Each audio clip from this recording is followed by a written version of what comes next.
Welcome to Learning Ventures. Today we will learn the basics of finance. Let's start with a short story. What is it, Miriam? What? What's the favor you want? What do you mean? I know you too well. You have that look on your face and you have trouble speaking. That means you're getting up the courage to ask for something. Well, you know those bags that I've been making? I love the one you made for me. When I use it for shopping, my friends all talk about the beautiful design. Exactly. I've been making some for my friends too. Now their friends are asking me to make bags for them. I think I can sell the bags and make some money. That's wonderful. There's just one thing. You know I don't like my job at the office very much. Miriam, I know that you're bored there, but you should feel lucky that you have a job.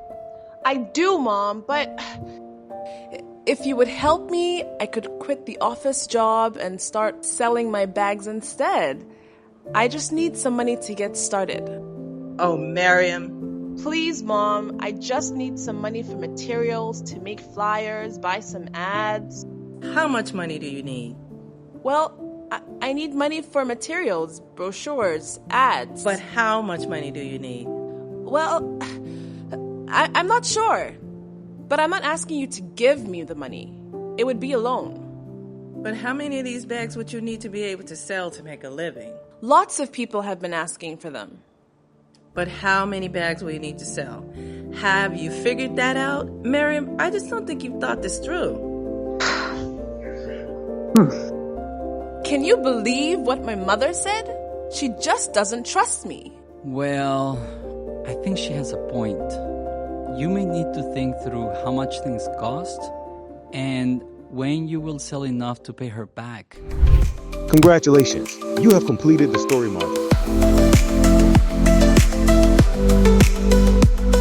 Miriam's mother wants to know when she'll get paid back. To do that, Miriam needs to figure out the finances of her new business. In business, costs are entered into a formula that will allow the business to calculate its break-even point. The break-even point is the number of bags that Miriam will need to sell each month to cover her expenses. But before Miriam can calculate her break-even point, she'll need to figure out what her expenses are and sort them into expense types. There are 3 types of expenses.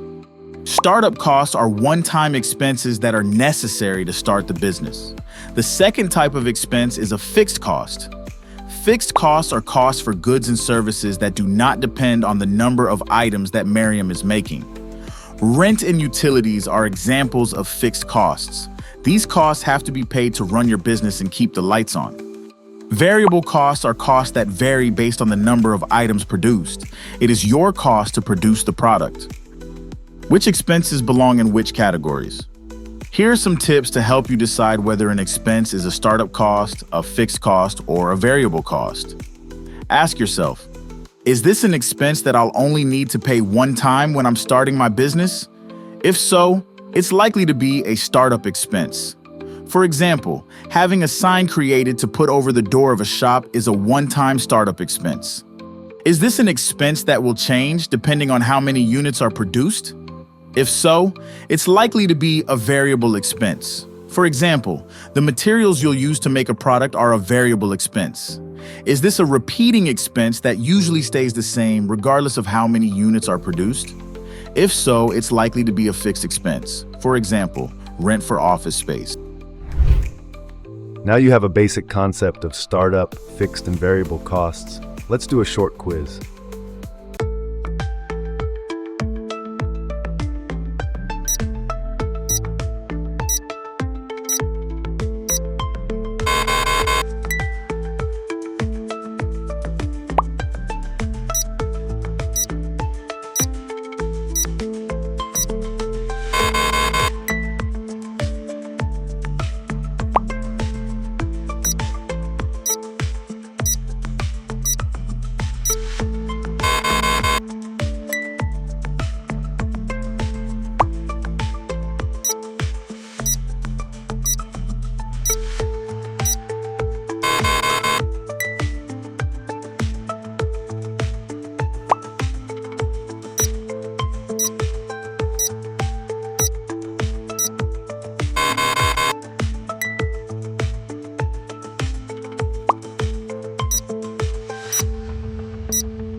many bags will Mariam have to make to break even? Now that Mariam has determined her startup, fixed and variable expenses, she can use a break-even analysis spreadsheet to decide how many bags she will need to make each month to break even. A break-even analysis tells you how much you need to sell in order to cover your cost of doing business. The break-even point for a product is the number of units you need to sell for total sales to equal the total costs, both fixed and variable. At the break-even point, no profit has been made, nor is there a loss. Above the break-even point, every additional unit sold increases profit by the amount of the unit contribution margin. Mariam has determined her bag selling price at $22 per bag after comparing the prices of similar bags sold in her city. Additionally, she had checked for similar bags sold online. After her research, she decided to start with a price of $22 for each bag. Trying to sell her bags above this price would decrease her chances of getting them sold, as her selling price would be above the market price.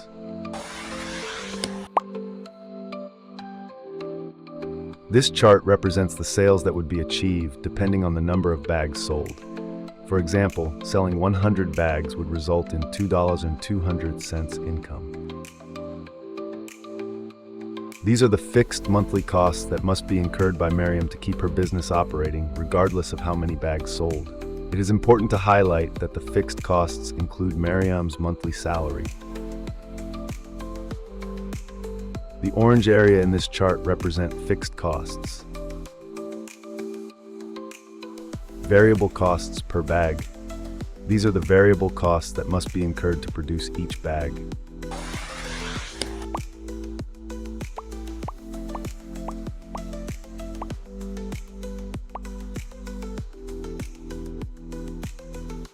Calculating the break-even point. This chart represents the break-even point as the number of bags that Mariam needs to sell to exactly cover her fixed and variable costs. Let's see how to calculate the break-even point. These are the elements needed by Mariam to calculate the monthly break-even point in units to be sold. In other words, how many bags would she have to produce in order to neither make profit nor loss? Step 1. Calculate the contribution margin. This is the difference between the selling price and the variable cost per unit. In other words, this is the excess amount of money left after selling each bag. Step 2. Calculate the number of units that must be sold to determine the break-even point. This is achieved by dividing the fixed cost by the contribution margin. This means Mariam must sell at least 97 bags in order to achieve the break-even point, a point where there is neither profit or loss. Therefore, Mariam will cover at least her monthly salary, which is part of her fixed costs, and will have to produce more than 97 bags to start making a profit. Calculating the break-even point, including the repayment of the startup costs, Mariam's mother has agreed to get her money back in 12 months. Since the total startup costs are $2,676, Mariam should pay her mother $223 each month. The break-even point, including the repayment of the startup costs, is calculated by adding the monthly repayment of the startup costs to the total fixed costs. This is the resulting chart when including the repayment of the startup costs. The green area represents the monthly repayment. The break-even point has increased and moved upwards given the addition of the startup costs repayment. You can use break-even analysis in several ways. Test a startup business idea or a new product idea for an existing business. Can I sell enough to recover my business costs? If not, you will need to make some changes in price or costs, give up your business or product idea, or keep a part-time job. Help determine pricing of a product or service. You might create different sales volume and pricing scenarios. Test different product design options, for example, changing the fabric or handle of the bags, variable costs. If Miriam used handles made of rope that costs $1 bag instead of leather handles at $9.95, this would change the break-even point. Did you notice the variable costs had a big effect on the break-even point? Break-even analysis does have limitations. Just because you can make a break-even analysis work, there are things you should consider before starting the business or launching a new product or service. The analysis is not an indicator of the actual sales and doesn't include the impact of variations in monthly sales volume. Assumes units produced and sold are the same. Generally, the two are not the same, and you will have to hold inventory of finished goods. For example, You need several bags in different colors and styles to sell. Costs, variable and fixed, may change over time. Price of the product may change over time. You have completed the business concept module. Spreadsheets can be used for lots of things in your business. They are great tools for accounting, tracking accounts receivable, and calculating payroll, among other things. To perform any formula in a spreadsheet, start by typing the equal sign. Simple arithmetic formulas use the following symbols: add, subtract, divide, multiply. The sum function adds all numbers in a group of cells. It is started by selecting a cell and typing equals sum. How can I use formulas and functions in my Excel worksheet? The most basic way of creating a formula in a spreadsheet is to type it directly into the cell. Use this approach to add the numbers in cells B3 and B4. Use the sum function to add the numbers in cells D3, D4, and D5. Divide the number in cell F3 by the number in cell F4. Additional tips: formulas. You can also build larger formulas that perform operations on multiple cells. Here are some examples. Formulas in parentheses happen first. This adds cell A1 and B4, then divides the result by cell C8. This adds cells A1, B4, and C9. This adds cell A1 and B4, then multiplies by cell A2. Spreadsheets allow you to perform more complicated operations using standard commands called formulas. Functions. These are some other commonly used functions. Calculates the arithmetic mean or average for the values in a range of cells. This determines the smallest value in a given list of numbers. This determines the largest value in a given list of numbers. Find additional examples and tutorials for using Excel by searching your internet browser. Recommended search words and phrases. Spreadsheet tutorials. Beginner's Excel tutorials. Basic spreadsheet use. Basic Excel spreadsheet use. Spreadsheet functions. Basic Excel functions. Sample Excel spreadsheets. Setting up Excel financial statements.